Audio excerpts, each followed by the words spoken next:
Hola con todos. Hoy iniciamos una serie de videos donde vamos a hablar acerca de los nervios craneales. En este primer video vamos a hablar acerca de las generalidades y las funciones principales. Ok, generalidades de los nervios craneales. Los nervios craneales son fibras, pueden ser sensitivas o aferentes o pueden ser motoras o eferentes. Hay algunos nervios craneales que comparten ambas funciones, tanto sensitivo como motor, donde van a inervar músculos o glándulas. Si son sensitivos, van a conducir el impulso nervioso desde los receptores sensoriales hacia los núcleos. ¿Ok? Y si son motoras, van a llevar la información de respuesta desde los núcleos de la base del cerebro hacia las glándulas o los músculos que están inervados. ¿Por qué se denominan nervios craneales? Debido a que emergen por forámenes o fisuras de la cavidad craneal. ¿Ok? Son en total 12 pares de nervios craneales y están enumerados en números romanos del 1 al 12. Y se han enumerado de manera rostral, de rostral a caudal, de la parte anterior hacia la parte posterior. Sus nombres reflejan su distribución o funciones generales que realizan. ¿Ok? Dato curioso que no forman parte del sistema nervioso central, no, sino forman parte del sistema nervioso periférico, aunque parten de la base del cerebro. Atraviesan forámenes craneales para poder acceder o salir del cráneo, y así cada uno contactar con sus respectivos núcleos. Se dice que pueden acceder o pueden salir del cráneo. ¿Por qué? Porque los nervios sensitivos se consideran desde las regiones sensitivas o desde los receptores sensoriales hacia los núcleos. Parten de los receptores y llegan al núcleo. En cambio, las motoras es al revés. Parten de los núcleos y van a llegar hacia las zonas donde inervan, ya sea un núcleo o una glándula. Ok, dicho esto, damos inicio a lo que son las funciones principales de los nervios craneales.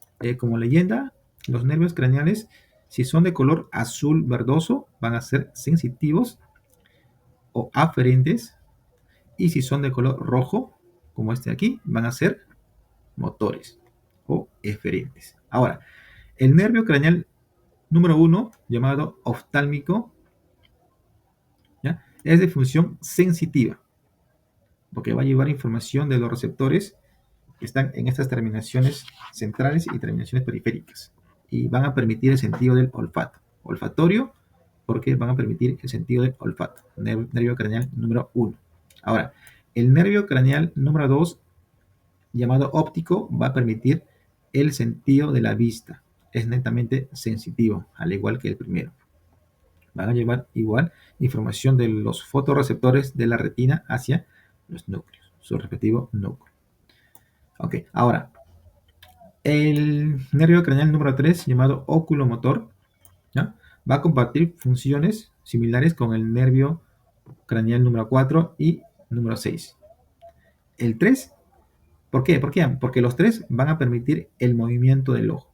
El nervio tercero, o llamado oculomotor, va a permitir el movimiento de ciertos músculos del ojo. ¿Okay? El cuarto también de otro músculo, y el sexto, llamado abducens, de músculo recto lateral del ojo, por ejemplo. ¿Okay?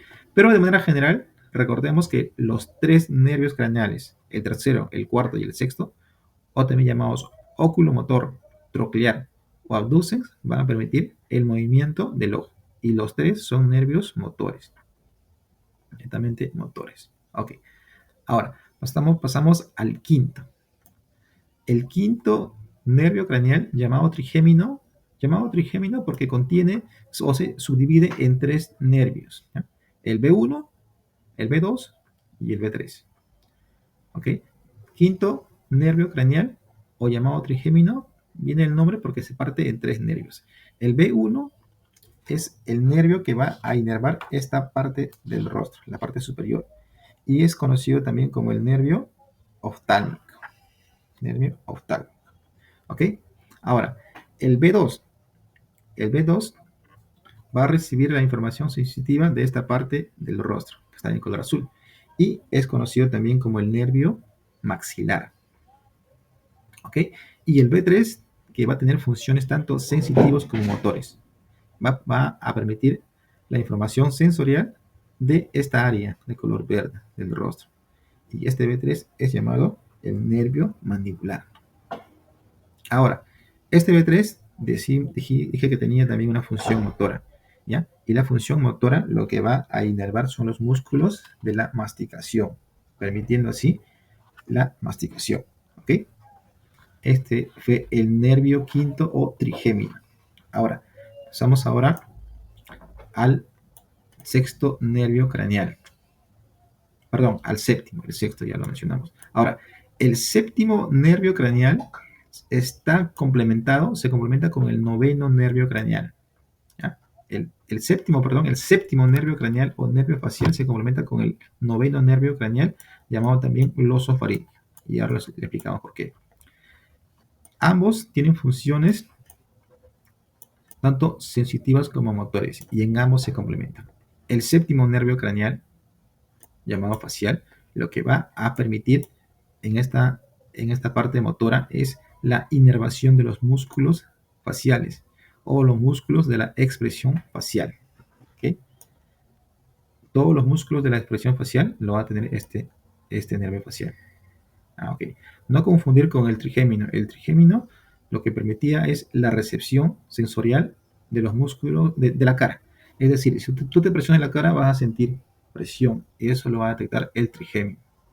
Ahora, en cambio, el nervio facial lo que va a permitir es poder mover los músculos, como sonreír, guiñar el ojo, etc. Ahora, en la parte motora del nervio facial, también lo que va a permitir va a inervar a unas glándulas, las glándulas lacrimales y también dos glándulas salivares, las glándulas submandibular y la glándula sublingual. Estas dos glándulas salivares van a ser inervados ¿por qué? Por el nervio facial. Ahora, recordemos que son tres las glándulas salivares, ¿no? Nos falta la glándula parótida. Eso quiere decir que el nervio noveno o también llamado glosofaringio va a inervar esa glándula y las dos glándulas salivares, la submandibular y la sublingual, por el nervio facial. Ahora, siguiendo con el nervio facial, también presenta una función sensitiva. La función sensitiva es lo que va a permitir el sentido del gusto. ¿Por qué? Porque va a tomar información receptora de los 2/3 anteriores de la lengua. ¿Okay? El facial toma los 2/3 anteriores de la lengua. Ok.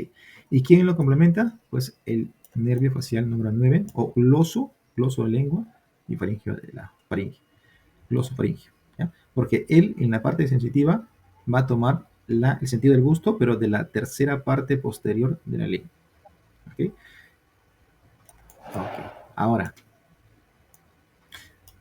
eso sería todo con el nervio facial. Ahora, el nervio glosofaringio, ya mencionamos todas las funciones que tiene y como adicional también en la parte motora va a inervar el estilofaringio, ¿ya? Y bueno, ya dijimos también la glándula parótida. Ahora, en la función sensitiva va a permitir el sentido del gusto porque inerva la tercera parte posterior de la lengua y también va a inervar la faringe, la fosa tonsilar, la tuba auditiva y la cavidad del oído medio. ¿Okay? Ahora sí, vamos a regresar al nervio craneal que nos hemos salteado, que es el octavo. Es una función, es un nervio craneal llamado el nervio craneal vestíbulo coclear porque presenta dos nervios, la primera que inerva al nervio vestibular, al vestíbulo, y la segunda va a inervar a la cóclea, que es llamado por eso el nervio coclear. El nervio vestibular va a permitir la orientación y el movimiento, ¿okay? En sentido del equilibrio. Ahora, en cambio, el nervio coclear va a permitir la audición, ¿okay? El nervio craneal número 8, llamado vestíbulo coclear, va a permitir la orientación, movimiento, equilibrio y la audición, ¿okay? Sentido de la audición. Ahora, ya vimos el 9, ahora pasamos al nervio craneal número 10. El nervio craneal número 10, llamado también nervio craneal vago, no porque sea flojo, sino porque tiene un largo recorrido, sin embargo, no tiene ningún obstáculo en todo su recorrido. va, va a tener dos funciones, tanto sensitiva como motor. Va tanto en el motor como en el sensitivo, va desde la faringe, laringe, el de reflejo sensitivo del arco tráqueo-bronquial, o va a inervar también el árbol bronquial, va a llegar al corazón y también el tracto gastrointestinal, hasta la flexura cólica izquierda. ¿Ok? O sea, va a inervar desde la faringe, laringe, acá el árbol bronquial, va a llegar al corazón y también parte del gastrointestino hasta la flexura cólica izquierda. Todo esto lo recorre el nervio vago, que es el nervio craneal número 10. Ahora, el 11º nervio craneal lo que va a inervar son dos músculos. Es motora únicamente y va a inervar al trapecio, al músculo trapecio y al músculo esternocleidomastoideo, que es el músculo que pasa por acá por la parte del cuello. Ahora, y por último, el 12º nervio craneal lo que va a permitir es, como su nombre lo dice, el hipogloso va a inervar los músculos que están en la parte inferior, hipo, de la parte inferior o debajo, y gloso de lengua, los músculos que están debajo de la lengua. Todos los músculos intrínsecos y extrínsecos de la lengua, excluido el palotogloso, que es un músculo palatino.